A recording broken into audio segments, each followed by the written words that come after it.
Good morning, good afternoon, and good evening, wherever you are. It's great to have you with me this morning, and I look forward to presenting to you how to differentiate through customer experience and share with you some of the myths, the truths, and the pitfalls that we've encountered in our lifetime of this experience. So let's go and have a look. So first, a little bit about myself. My name is Peter Strokorp. I'm the CEO of a consulting firm with offices in Australia and the USA.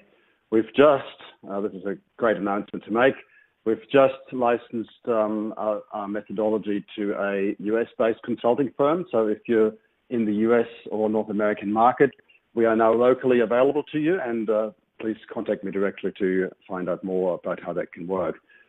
I've had 15 years or a bit more actually working for large organizations like Sony, Canon, 3M, and CSC in both senior sales and marketing roles.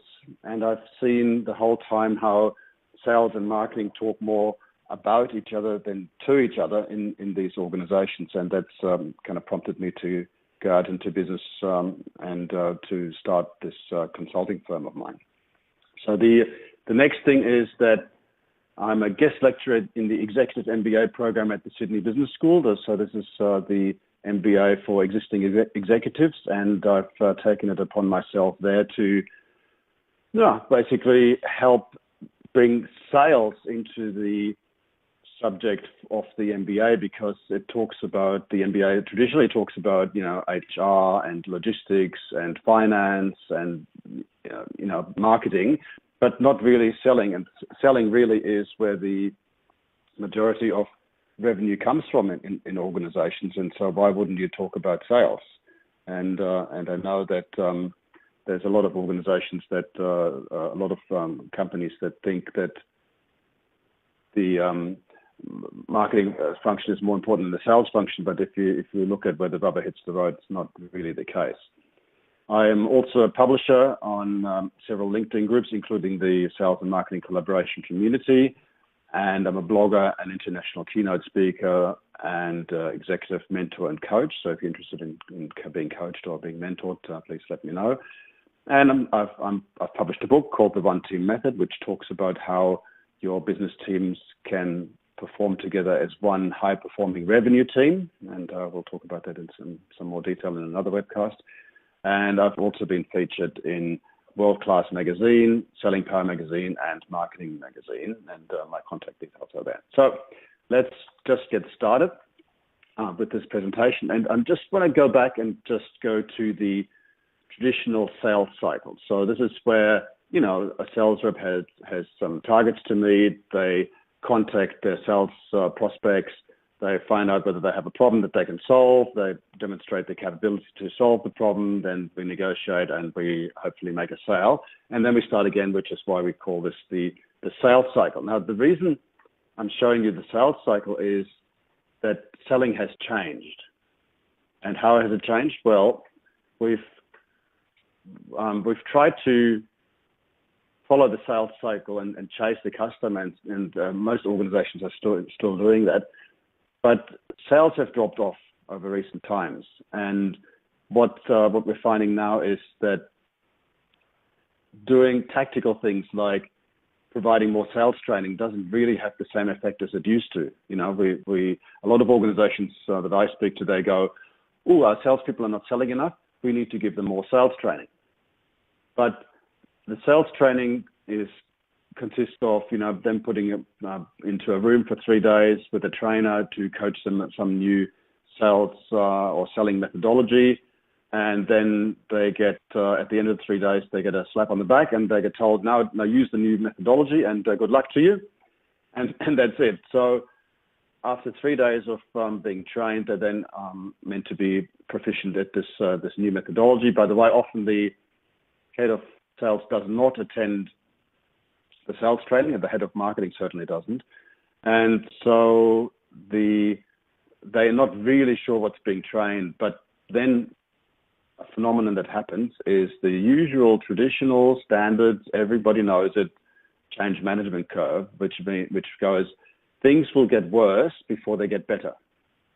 But because the sales management didn't participate in the sales training, they don't actually know what was being taught, and so they then see things that get worse before they get better, and then they find that they go, oh my God, you're making my numbers look bad, so let's get back to what you used to do before. And of course, the whole training is then down the tubes. And there is a German psychologist that lived in the last century, actually 2 centuries ago, called Hermann Ebbinghaus. And he postulated that 87% of what you learn is forgotten within 30 days if it's not going to be reinforced. So for God's sake, if you run sales training, follow it up with ongoing coaching and mentoring to make sure it actually sticks and lasts. The next tactical method that we use is we say, okay, we need to sell more. So if we have more sales reps, then we will sell more again. But it's pretty risky to hire new salespeople because you're not always going to get it right. And of course, it's pretty costly as well because by the time that they've ramped up, they've cost you a pretty packet of money. And Forrester says it's about $60,000 for the first 6 months, during which they're not, coming up to full speed. So it's a tricky thing just hiring more salespeople without really knowing who they are, what they're going to do, and how they're going to perform. The next popular thing is then more recently is that we say, well, we need more leads, we need more sales, so therefore we need more leads, and that means sticking more leads into our existing sales funnel, and we're actually running the risk of bugging our prospects to the point where they switch off altogether because they're getting bombarded with all these messages every day, and they find that it's going to be a lot more contacts in the top of the funnel don't necessarily translate to more sales at the bottom of the funnel, but all you do is potentially put your customers off from buying from you altogether and from listening to your messages altogether. And then there are other point solutions such as, technologies that, the vendors want you to buy and they say, just buy our license and a miracle will occur. And it's just not the case, It just doesn't happen. They're just point solutions and they will not fix an underlying problem. So how can we move forward? And over the times, we've focused on the selling side of things, which is kind of a natural response that you say, okay, the market is changing, so we need to move with the market and provide different selling methodologies. So we had, in the 1970s, we had brochure selling, where it's basically we had, here's a brochure, would you like this product, would you buy it? Then Neil Rackham came in the 1980s with the spin selling, and as you know, spin selling stands for situation, problem, implication, and need payoff. And it's a methodology that says, let's establish the needs and the pain points for the customer, make them feel really strongly that they need to solve those pain points, and then present them with our solution, and then they'll buy from us. Now, that basic paradigm has not really moved much over the last 30 years. And we've now gone to solution selling and value selling. And now, of course, we've got the challenger selling and insight selling and provocative and disruptive and consultative selling. And it all means basically the same thing, saying that let's disrupt the customer's thinking with our insight and make sure that they buy from us in the process. So we've tried to adopt different sales methodologies to a problem where we're not selling enough. But the fundamental thing that has changed is actually that the buyers buy differently. So it's not really about us selling. It's really about how we can make the buyer buy from us and get noticed. And what do I mean when I say get noticed? Well, the buyer's journey says that it's now the buyer that's in charge. The buyer senses some sort of requirement. Oh, I need a new car. They then go online and research what they can get. They don't come to us first thing and say, hey, what should I buy? They do their own research and they do it in their own time and they do it in their own sources. They then discover their options and prices. They might check with peer review groups or independent reports. They then create a short list of vendors that they would like to contact, and they're pretty sure of what they're going to pay because they've done their research on the pricing as well. And at that point, they then are ready to contact a vendor. Now, from a vendor's perspective, that's terrible because, of course, the buyer comes to us out of the blue, they're already armed with oodles of information about us, about our product or service, and they know exactly what competitors are charging for a similar service or product. And so they're really limiting the vendor's ability to upsell, cross-sell, and to make a decent margin on whatever they're selling. Now, I've, in previous webinars, pointed out that we need a strong link between sales and marketing to make that effective, because most of the time during the research phase, the buyer is actually spending in the online space. And in the online space, they will then discover who they want to talk to. So if marketing can't attract them to us and to our salespeople, then we are losing the race before it's even begun. But that's the subject of another webinar. And I've titled that Collaboration Between Marketing and Sales, Smarketing, and I've written a whole book about it, and you can contact me about that separately. Now, what does all that look like from the vendor's perspective? Well, here we have the problem that the vendor has a need, but they may not be aware that we exist.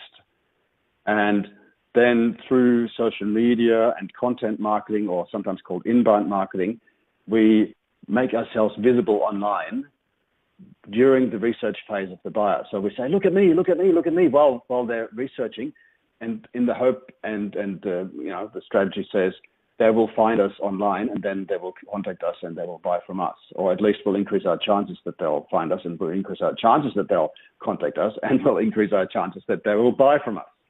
So we've got all these social media strategies happening just so that the buyer can notice us and we entice them to contact us.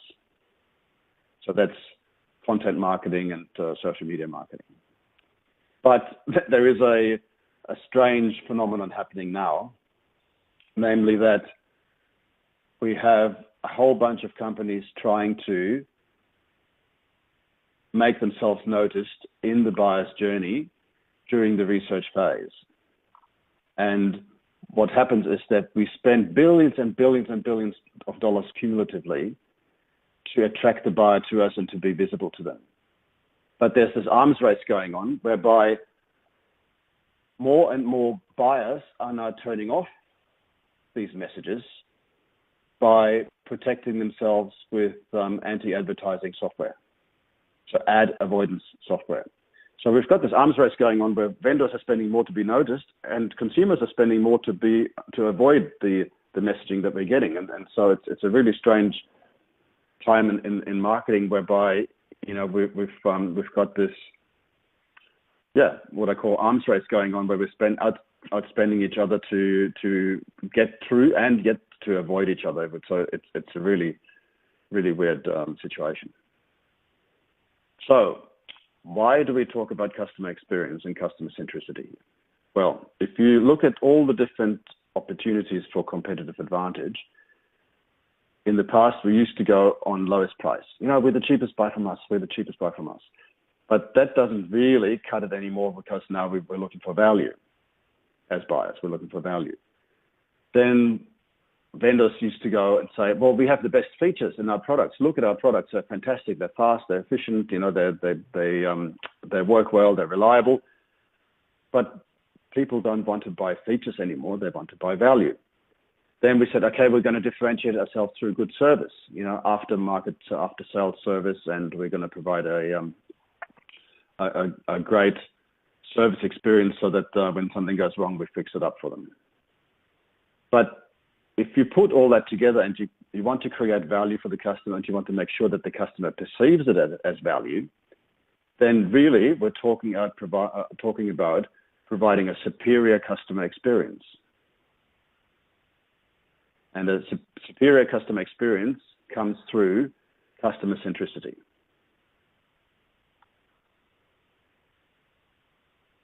And what does that mean? Well, if you look at what customer centricity actually stands for, is to create a long-lasting relationship with your customers, to fulfill your promise of purpose and vision, to have more engaged staff that are happier to work for your company because the customer's happy and they're treated well, Now, we want to not only create a superior customer experience, but we also want to advocate for our brand and for our thought leadership and stand for why people should buy from us as opposed to from our opposition. Of course, all that wouldn't be anything if it didn't produce profits through increased productivity, and superior organizational performance. And it also makes the organization more adaptive to external disruptive change. So a whole bunch of benefits ensue from being customer-centric and having a customer-centric culture in the organization. And it's really summed up in one motto, and that is, what's best for the customer is best for the business. And when I go to my clients and I ask them one question, they often get this wrong. So the question is, what is your greatest asset? What in your organization is your greatest asset? And, you know, they might say our people, our service, our products are the best in the market. But really the answer is, it's your customers. Your customers are your greatest asset. You look after your customers and they will buy more from you and you will attract new ones. Now, also, you will find that there is a financial benefit in being customer-centric. Now, here's a picture of the of 7 years of performance of customer experience leaders versus laggards versus the S&P 500 over, like I said, a 7-year period, and you find that in terms of stock market performance, the purple field here is the purple column is the average S&P 500 index. And you can see that those organizations with a clear customer experience focus outperform the index by some margin, quite some margin. But even more telling is that the customer experience laggards, so those that are not following a customer experience strategy, are falling way, way, way behind even the average index of the S&P 500 over the last 7 years. So it's a quite phenomenal contrast in terms of financial success of an organization if they have a customer-centric culture. Now, if we look at what outcomes does customer centricity drive, then you'll find that if we start with a customer-centric behavior and provide a good customer experience that will evolve over time and then improve over time, it'll lead to customer satisfaction, advocacy, and repeat business from the customers. And that in turn will provide us with sustainable growth, profitability and productivity. The success of new products being introduced to the market will be much greater. The barriers to entry will be lower. And we have, internally speaking, a much happier workforce that is advocating for our business and for our customers. So again, multiple benefits coming through superior customer experience. And that is the reason that in 2015, Gartner said that by the end of 2016, so this year, a whopping 89% of marketers expect to be using customer experience to beat their competitors. So we're going to compete on customer experience. 89% of CMOs in 2015 said that's our plan for 2016. Now that's all great that they're saying that, but what they're not saying is that customer experience is easy. You know, it is not easy. So the myth of the CMO leaning back in his chair there with his arms behind his head, going, that's my job done, is just a fallacy, and I'll talk to you about why. Let's have a look at some stats. We'll have a little bit of fun with this. These are customer experience stats from around the world. Now, if you just have a think about in your own time, what is the probability of selling to a new prospect? And the answer is it's between 5 and 20%. Are you likely to sell to a new prospect? So that means between 20 and 5 out of 100 leads, you will actually convert to a sale if they're a new prospect. Now, what does it look like when we look at reselling something to an existing customer? And you can probably guess the answer. It's much higher, between around 2/3 of likelihood of selling to a new customer in repeat business. So you look after your existing customers, and you're going to get much greater success than trying to win new customers all the time. So look after your existing customers because it's much more productive and cost effective. Now, let's have some fun here with these stats. 80% of companies say they deliver a superior customer service. So this was a survey by IBM and Lee Resources asking CEOs of major organizations saying, does your company provide a superior customer service? And 80% of the CEOs said, yes, we do. Now have a guess of how many of their customers actually agree with the CEO's statement. Here we go. 1/10 of customers agree with the CEO saying that their organization is providing a superior customer service. Can you see how much of a gap there is and a disconnect between the coalface, between what's happening at the customer level and the CEO's corner office? It's a tenfold disconnect and gap. Next one. This is probably more from the world of B2C, so consumer selling. How many buying experiences are based on how the customer feels they are being treated, how they subjectively feel how they're being treated according to McKinsey? And the answer is 70% of buying experiences are based on how the customer feels. Now, I actually slightly disagree with this number because I think it should be 100% because we always have some emotion about how we're being treated or how we're selling, how we're being sold to, and what we're buying. But that's what McKinsey says, 70%. Now, here's my favorite one. A typical business hears from how many of its dissatisfied customers. So let's say you go into a coffee shop and you buy a cup of coffee and you don't like the coffee. How many of you would actually go and tell the waiter or the waitress that the coffee is lousy and ask for another one? Well, according to Ruby Newell-Lagner, only, drumroll, 4% of dissatisfied customers tell you that they're unhappy with your business.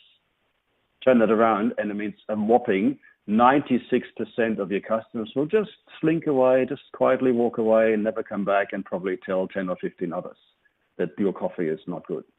Right?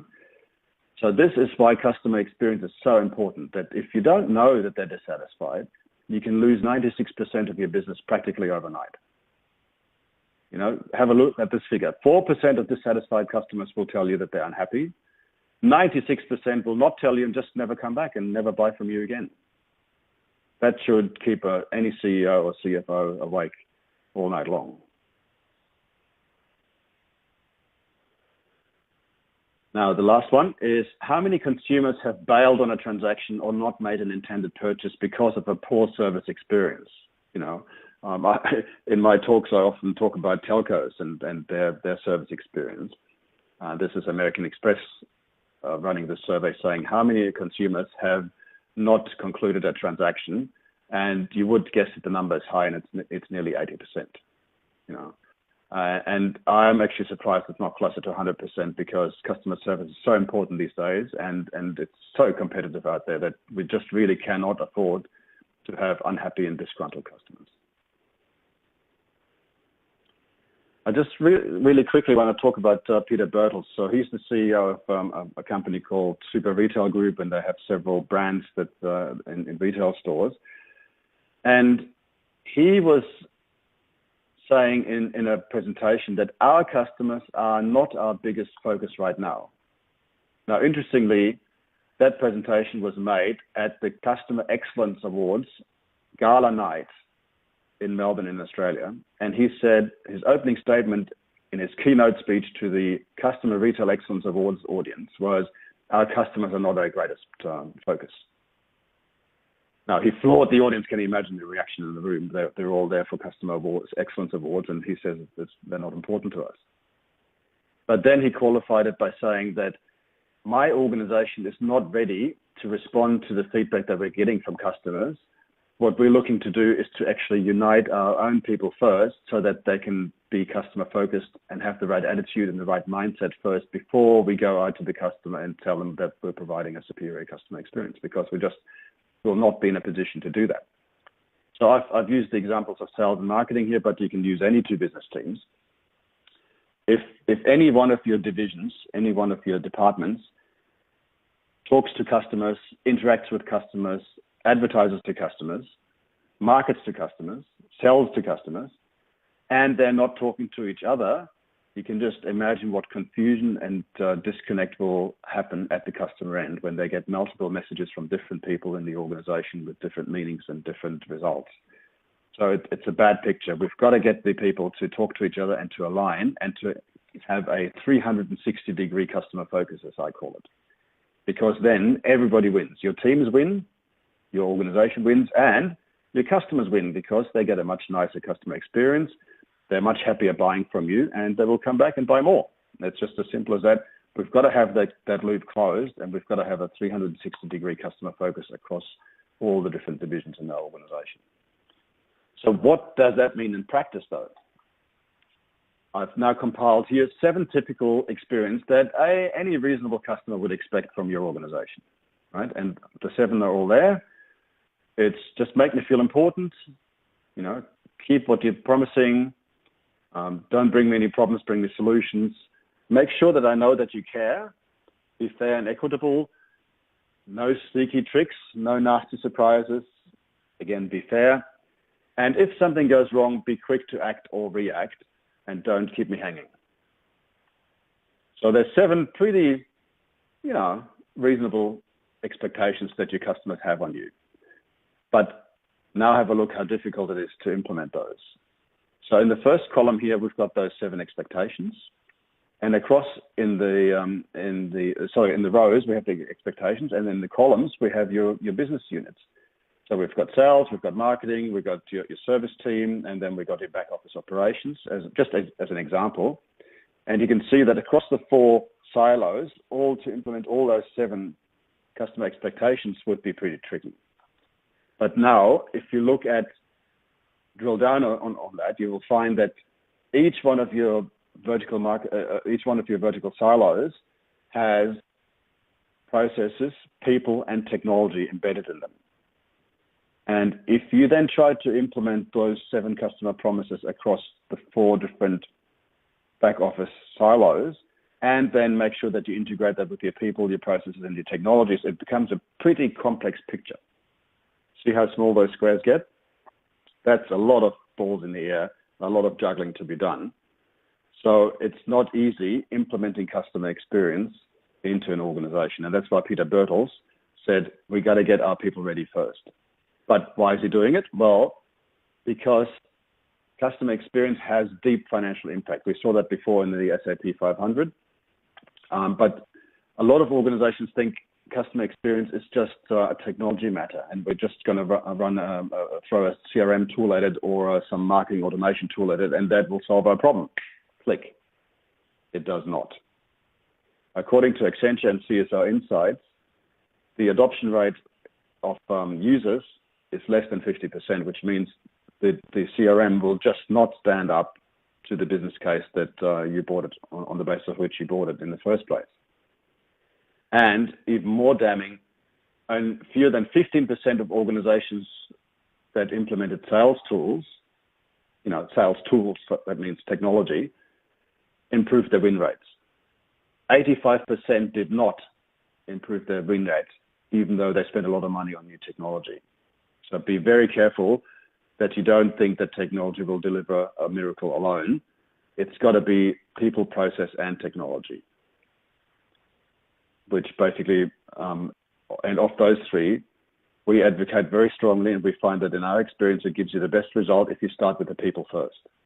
Get their mindsets ready, get them to agree that they want to adopt a customer centricity policy and culture, then decide with the people in your organization how you want to do that. What are the processes that we're going to follow? How are we going to measure it? What are the metrics? What does success look like? And then implement the technology that supports all that. Don't do it the wrong way around. So getting the people ready is important. But how do you do that? How do you get them ready? And how do you know when they are ready? And how do you keep them there?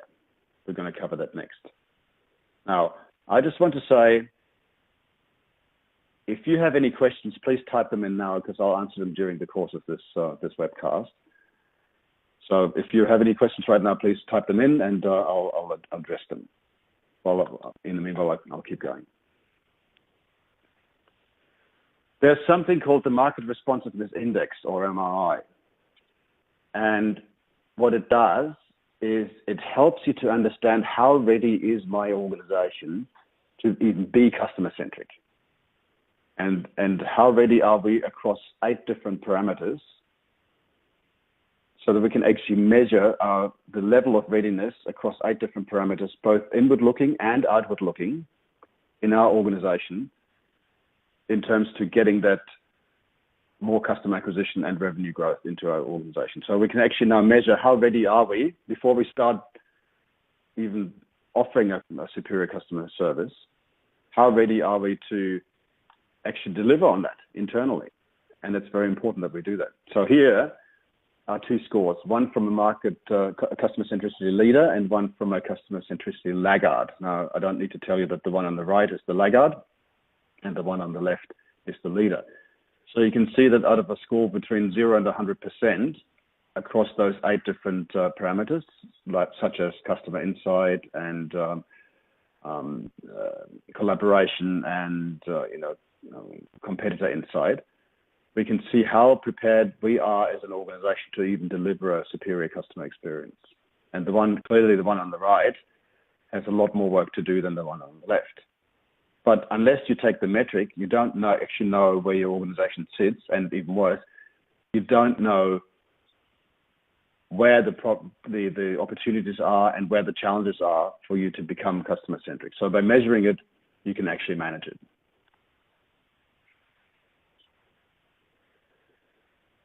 I apologize that the writing on the side is very small, but hopefully you can read it. But it basically says that the MRI identifies risks, both short and long-term risks in your organization. And you've got them all listed there. And the result will show you where your risks are and how big the risks actually are in your organization, so that you can then make a decision on prioritization of how you want to address the organization and how you want to get it ready to be customer-centric. So that's another outcome of the MRI. Now, who's using the MRI? Well, probably one of the most customer-focused organizations around the world is this one here, Amazon. And Jeff Bezos, we all know him and we all know what he said. He said that I would define Amazon by our big ideas, which are customer centricity, i.e. putting the customer at the center of everything we do. Putting the customer at the center of everything we do. Now imagine a multi-billion-dollar organization like Amazon saying we are going to compete on customer centricity. And when they came out with the idea of having drones deliver parcels, everybody thought they were crazy, but they thought it's a great customer service. Let's see how we can do it. So putting the customer at the center of everything we do is a mantra for Amazon. And even as a leader in customer centricity, Amazon still uses the MRI to make sure every year that they stay on top of their game and that they spot any challenges and gaps early and that they close them quickly. So the MRI helps them actually to quantify, to measure, and to manage their customer centricity quality. But then once you have the MRI, your job doesn't stop, because you now know where your challenges are and where your opportunities are inside the organization. And we advocate that the best thing for you to do next is to actually start with the 2 most customer-facing teams and at the same time, the 2 most revenue-producing teams in your organization. And we're talking about sales and marketing. Now, I've mentioned marketing before. So this is sales and marketing becoming one high-performing revenue team and no longer operating in separate silos. So if you want to provide good customer centricity, a good place to start for you is actually your sales and your marketing teams, because that's where the rubber hits the road and that's where your revenue comes in, and that's where you get the greatest bang for your buck in the short term. Of course, you then have to branch it out to the other parts of the organizations. So for example, like your back office, your finance, and your customer service and call centers and so on. But the if you're asking me what's a good place to start with your sales and marketing teams, make sure that they're aligned, make sure that they're customer focused, make sure that they're customer centric and they actually live up to the promise that they're making. And at that point, when you're ready to be customer centric and you're actually capable of delivering customer centricity to your customers, then you can go out and do your Net Promoter Score or your customer satisfaction score. A lot of organizations go, oh, we want to be more customer focused. Let's do what everybody else does and let's ask them how we're doing. So let's go and jump onto the Net Promoter Score. But I can't tell you how many CEOs I talk to who say, well, we get the Net Promoter Score number, but we don't know what to do with it, except say, oh, we want it to be better next year. So if you're a customer, imagine you're a customer, and I'm from an organization that's not ready to deliver on the customer experience. And I ask your opinion, say, hey, Mr. Customer or Mrs. Customer, what do you think of us? Out of a score of 1 to 10, how do you rate us? And how could we improve?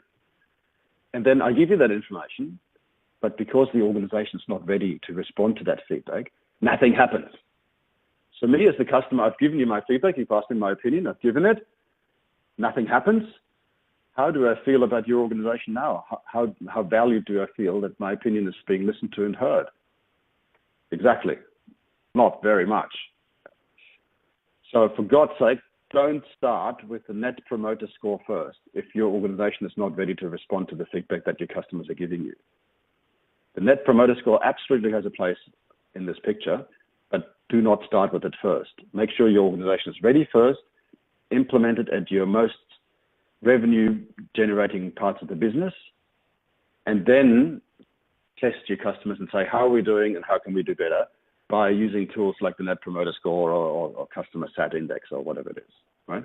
So this is the sequence that we recommend you go by it because this is actually one that more or less guarantees success. So I've gone through this a bit more quickly than I expected. And I'll now open for questions. If you have any, please feel free to ask your questions now.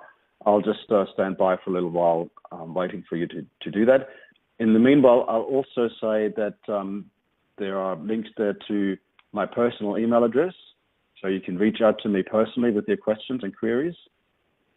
A link to the consulting website, where we're talking about smart hearing and the MRI and all sorts of other services that we offer, and to my personal website where you can reach me for speaking and coaching and mentoring purposes, and also you can have a look at my book.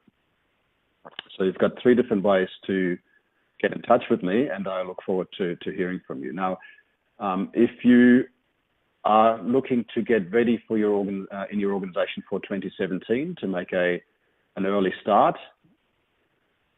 on a high, or you want to finish on a high in 2016, or you want to get your organization ready for a quick and early start and positive start in 2017, I've got a special offer on at the moment whereby I'll give you a free 15-minute online consultation where we talk about your revenue challenges, and I'll try to answer your questions and help you to improve the situation in a free 15-minute call. And if we decide to take it further and talk a bit longer, so be it. But the offer is there for a free 15-minute call with me personally online to talk about your specific business challenges and how we might be able to address them. So please take me up on that offer, because 2017 is just around the corner. And we don't want you to start in 2017 going, oh, how can we improve now? So be proactive, and please feel free to get in touch with me now through any one of those 3 links, and I'll be happy to hear from you and answer your questions. You can also purchase my book online. Go to either peterstruckupconsulting.com or peterstruckup.com. You'll find the links there, or you can go directly to amazon.com and buy it online there. It's called the One Team Method. Now, I'm still looking for some questions from you. Please feel free to ask them now. I'll stay around for another 5 minutes or so, and I look forward to answering your questions as and when they come in. Oh, and I also want to thank you for filling in the short survey that we did at the beginning of the webcast, because we're going to actually take a bit of a finger of the pulse of the audience and see how many of you are well progressed or not well progressed or haven't even started on your customer experience journey, because it's important to us that we tweak and modify these presentations to suit you, the audience, because we want to be customer focused and customer centric as well. And I want to provide good value to you as a bright talk customer. So looking forward to working with you in the future and to see you in future webcasts if you care to join them. Please feel free to ask your questions now, and I'll be happy to answer them.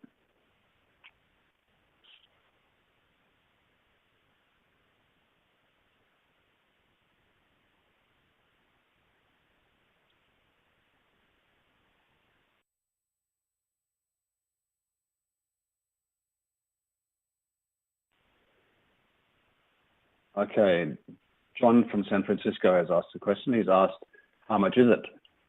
And that's a very good question. The question about the MRI is that we charge per head.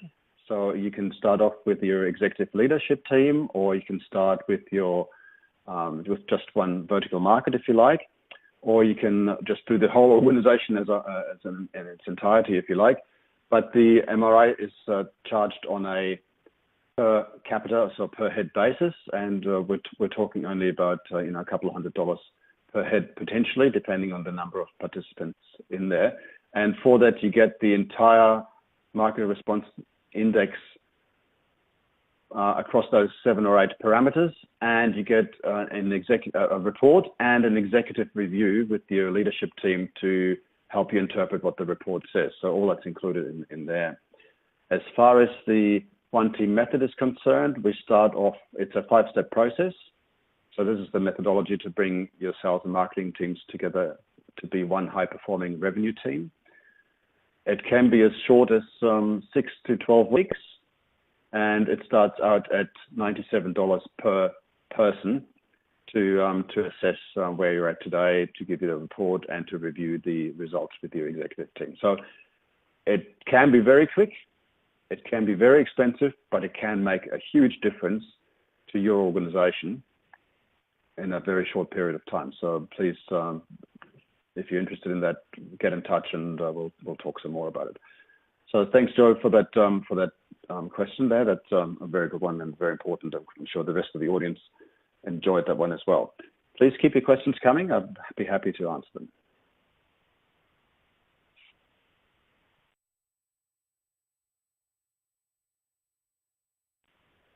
Okay, Sandy is asking, what vertical markets does this apply to? Do we specialize in any particular industry sectors? And the answer is, it applies to all market sectors, because the customer sits everywhere. It doesn't matter whether you're B2B or B2C, whether you're in banking or finance or transport and logistics, in energy, in IT, or in even in the not-for-profit sector. We all have customers, and we all want them to be satisfied, and we all want them to buy from us again. So we have worked with organizations in all those vertical markets, and we've had great success within a very short period of time. And you can find, if you go to peterstrokovconsulting.com/testimonials, you will find a whole bunch of customers there telling you about their experience with the marketing, the one team method, and the MRI. There's one other question here about the license that we've issued to a US-based consulting firm. So this organization is called Trafero Solutions. They're based in Dallas, in Texas. But they can provide they have a bunch of affiliated consultants who can provide the service nationally in the United States, and they're authorized to provide both the MRI and the one team method. And I'll be happy to put them in touch with you if you want me to do that, but just reach out and ask the question, and I'll be happy to connect you to, and you can talk to them directly and locally if you're in the United States. If you're in Asia or Europe, we are talking to licensees there as well at the moment. We haven't quite finalized that yet, but if you're keen to know more about how the MRI and the one team method can be implemented successfully in your region, again, please reach out to me and we'll sort you out and we'll help you to understand the opportunities and benefits and costs, etc., all those details. So that's just easily done by getting in touch with us. All right, so let's see if there's any more questions here. Please keep asking.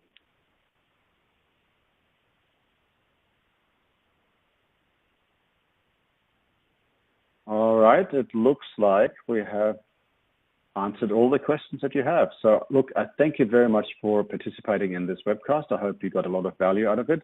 Please do feel free to reach out if there's anything we can do for you, any questions we can answer. It's obligation free. We're not going to hassle you. We're not going to harass you. We just want to be able to provide a good customer service to you and to your teams and to your organization and to your customers.